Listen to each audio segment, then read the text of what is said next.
Hello, good morning, students. Today we are going to start a new chapter of part 1, chapter number 7, alternating currents.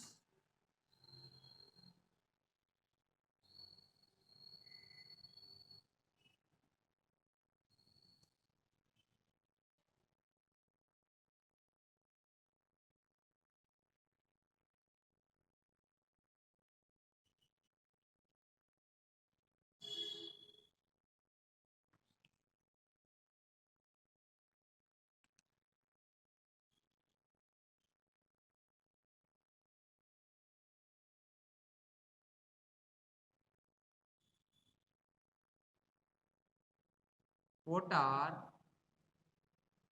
AC and DC signals?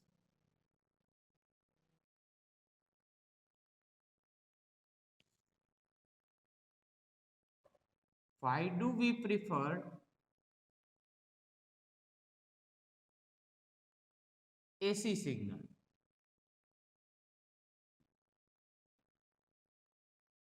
ये introduction part है इस chapter का। कौन सा बेटा part है? Introduction part. AC और DC signals क्या होते हैं and why do we prefer AC signal? AC signal को ही प्रेफरेंस क्यों मिलता है? ठीक है, सो फर्स्ट ऑफ ऑल यहाँ पे एसी सिग्नल के बारे में डिस्कस करते हैं और इस साइड पे DC signal.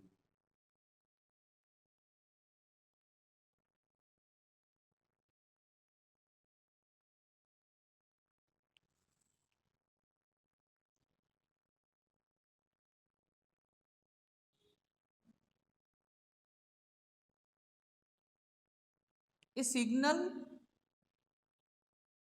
Which varies with the time, जो टाइम के साथ चेंज होता है।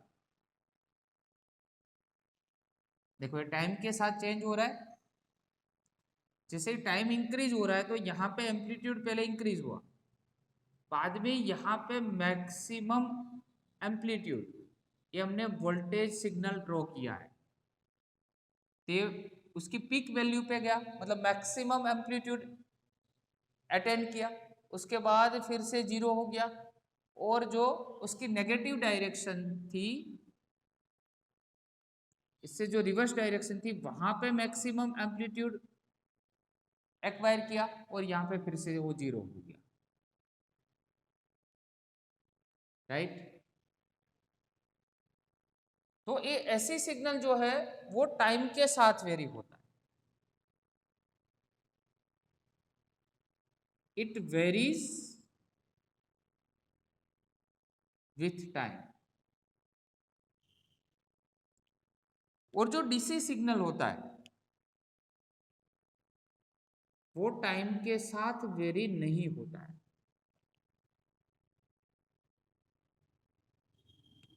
it does not vary with the time, so it will remain constant throughout the time of video. Suppose it is having plus 5 volt amplitude, and if you are increasing the time, it will not vary, it will remain same at the voltage 5. Okay, so it does not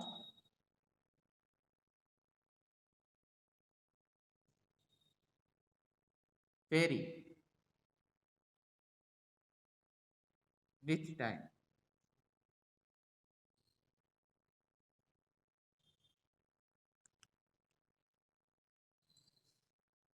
There is a main difference between these two signals. But why we prefer AC signal? What is the reason behind that?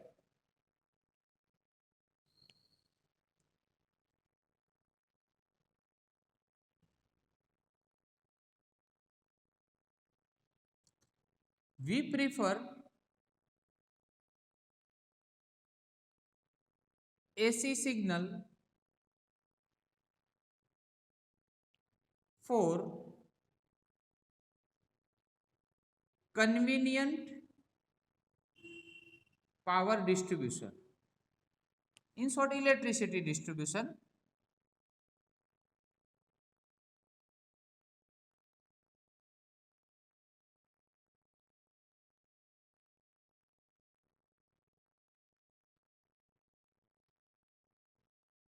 Transformers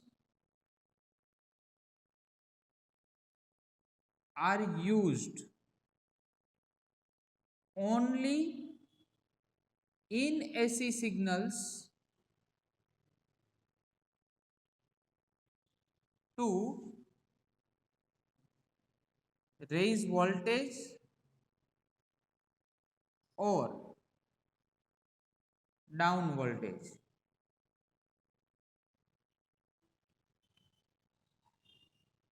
देखो AC signal में ही transformer जो है वह use होते हैं।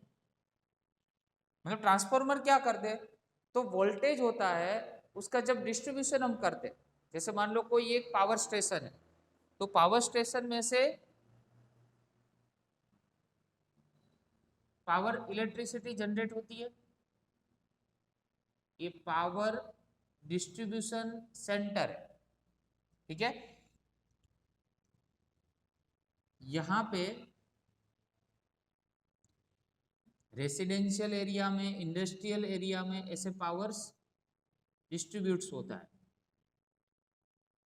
अभी देखो ये सबका डिस्टेंस, ये पावर डिस्ट्रीब्यूशन सेंटर से ये जो डिस्टेंस होगा वो तो बहुत ही लार्ज डिस्टेंस होगा।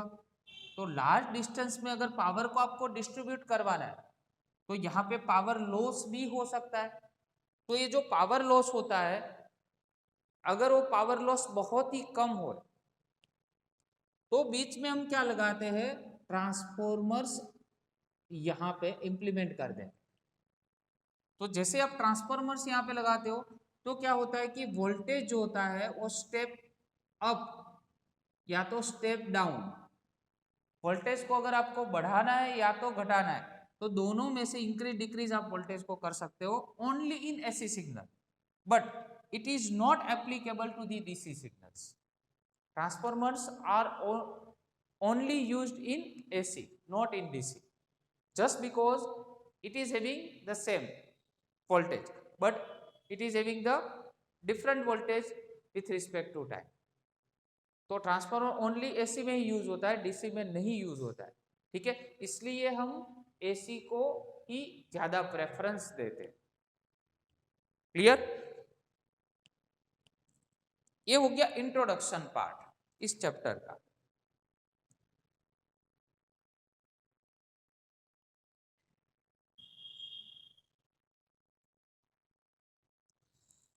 तो एसी सिग्नल जैसे हमने बोला, यहाँ पे एसी सिग्नल ऐसा वर्ड जब यूज करते या तो सिग्नल वर्ड यूज करते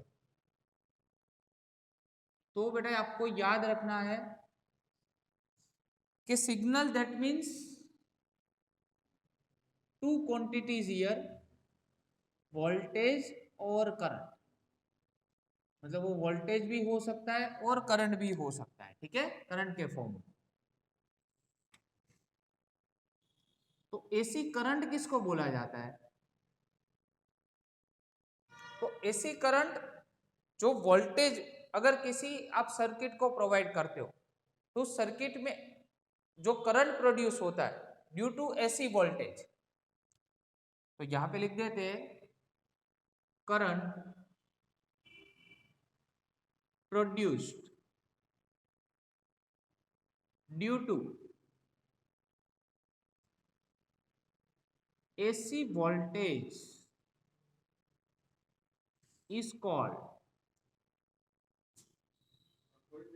AC current।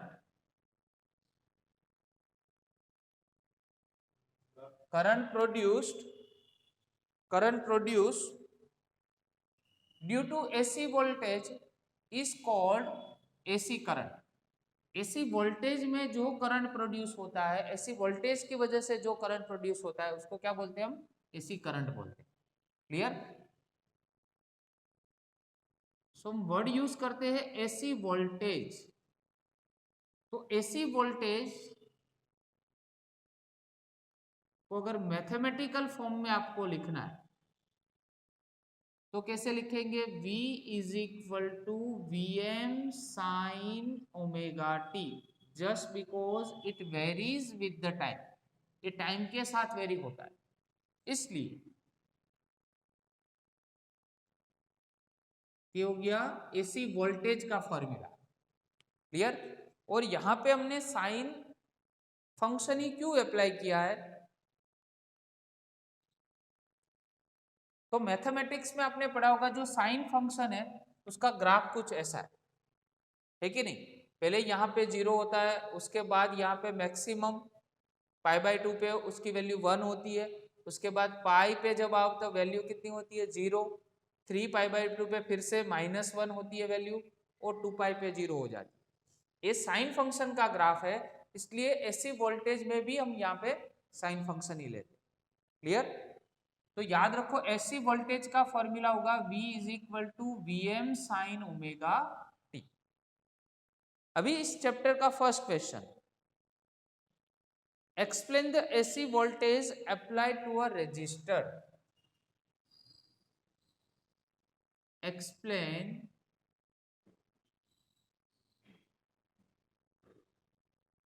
an AC voltage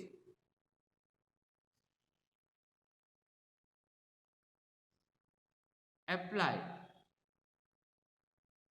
to a resistor.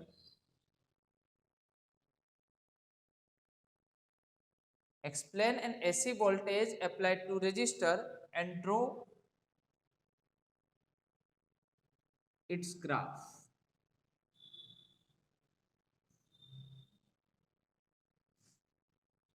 First of all तो सर्किट डायग्राम राइट,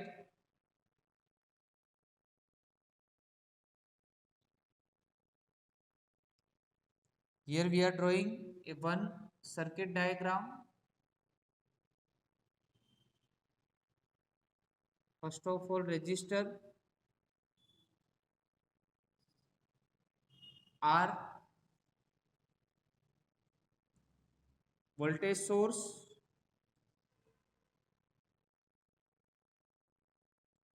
EMF और AC वोल्टेज, ये AC वोल्टेज का सिंबल है। क्लियर। और हमने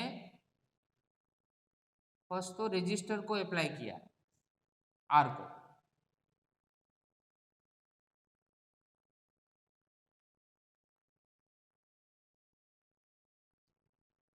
इन given diagram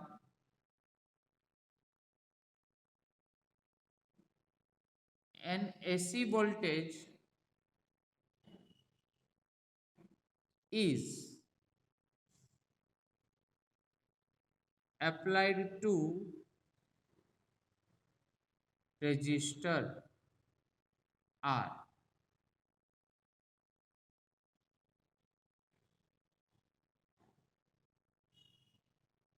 by applying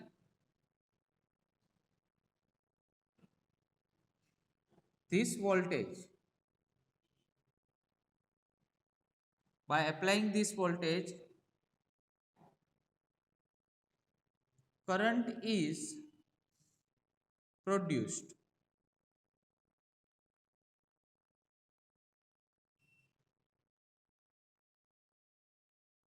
throughout the circuit. Current is produced throughout the circuit.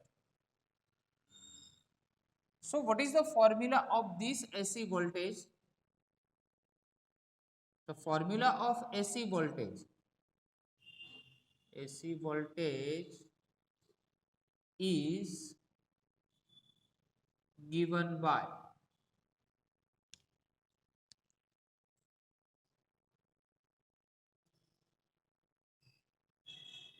फिर से एक बार रिपीट करते हैं second point, in given diagram an AC voltage is applied to resistor and by applying this voltage current is produced throughout this circuit. इसमें से I current flow होगा, ठीक है, throughout the circuit. So AC voltage का तो formula पहले ही हमने बता दिया आपको. So we are here using this formula V is equal to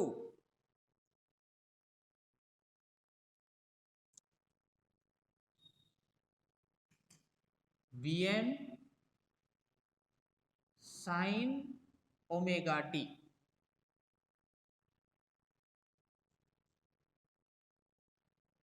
as per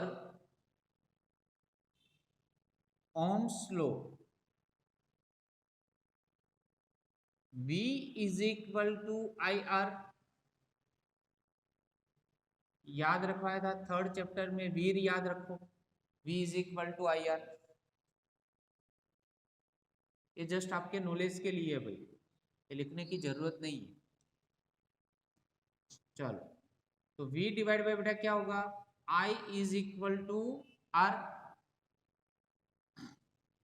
पहले काम करते, इस वैल्यू यहाँ पे पुट कर देते, तो ये हो जाएगा IR is equal to Vm sin omega t. So I is equal to Vm divided by R sin omega t, right?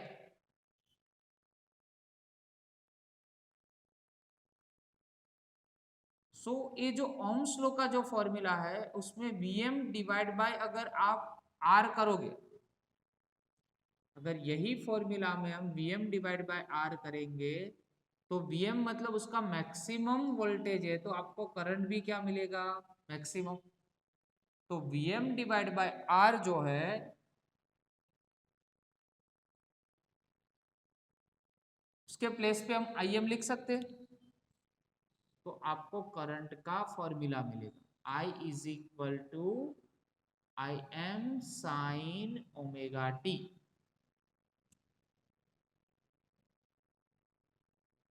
तो हमने लिया था वोल्टेज, मिला हमें करंट, ये हो गया नंबर सेकंड. तो फर्स्ट कौन सा रहेगा, जो हमने यहां से प्रिफर किया था, राइट, ये हो गया फर्स्ट बेटा. तो फर्स्ट और सेकंड को अगर हम देखते हैं तो दोनों में देखो क्वांटिटी डिफरेंट है, ये वोल्टेज का है और ये करंट का फॉर्मूला है. तो वोल्टेज भी, तो इसमें करंट आए, वोल्टेज की मैक्सिमम वैल्यू तो करंट की मैक्सिमम वैल्यू, और दोनों में जो साइन फंक्शन है वो क्या है, सेम. साइन फंक्शन क्या है, दोनों में सेम. ठीक है.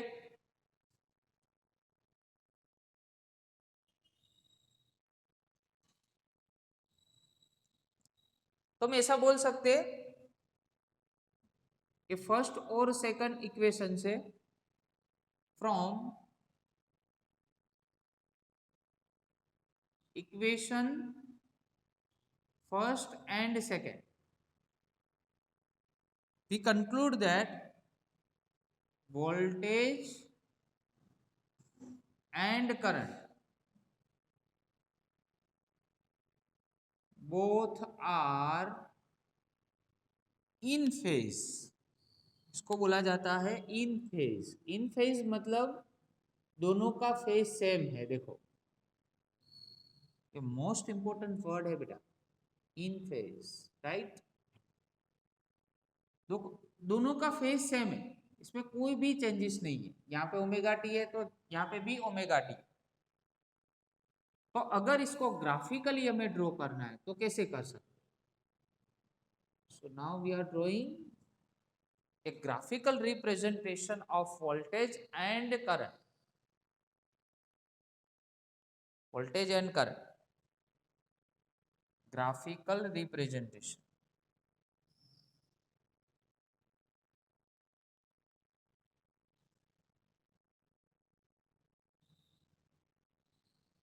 ओमेगा टी जो यहाँ पे क्वांटिटी है, तो पहले ड्रॉ करेंगे वोल्टेज.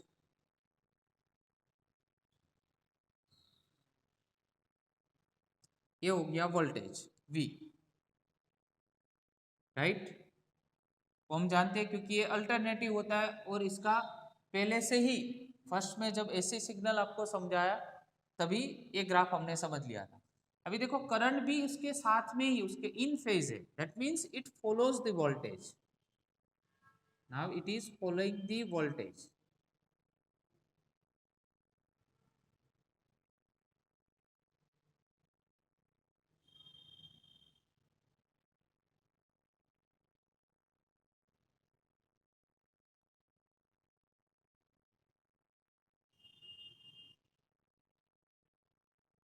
क्लियर? तो एक इसका ग्राफ हुआ करंट का, ये 0 से स्टार्टिंग हुआ, समझ रहे हो?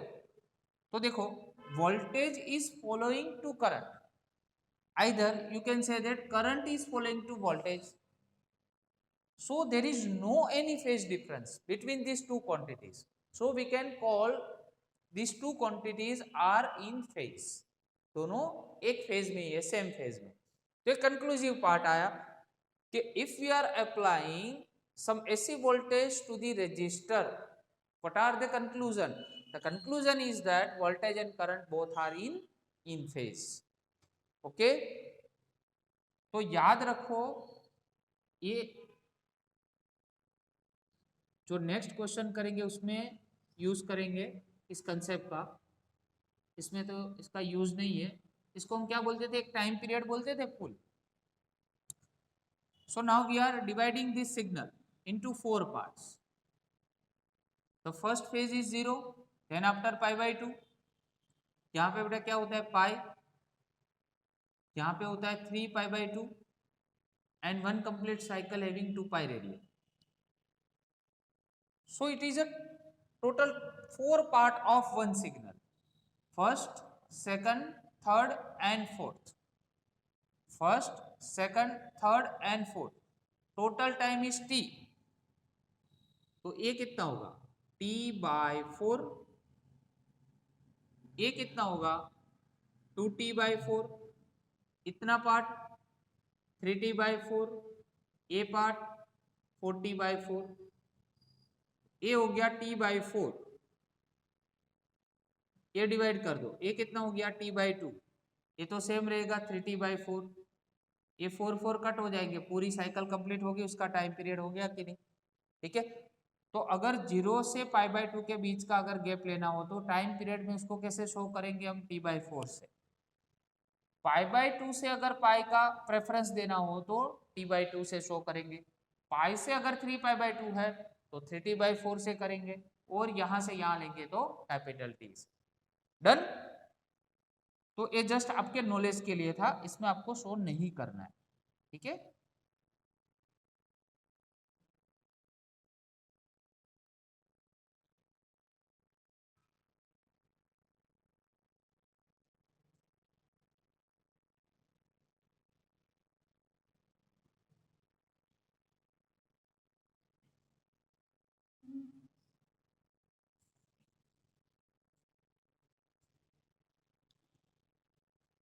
तो आज के लेक्चर में हमने ऐसी वोल्टेज है वो रजिस्टर को अप्लाई किया, नेक्स्ट लेक्चर में हम जो ये वोल्टेज है वो इंडक्टर को अप्लाई करेंगे, उसके बाद के लेक्चर में ये जो वोल्टेज है ऐसी वोल्टेज वो कैपेसिटर को अप्लाई करेंगे।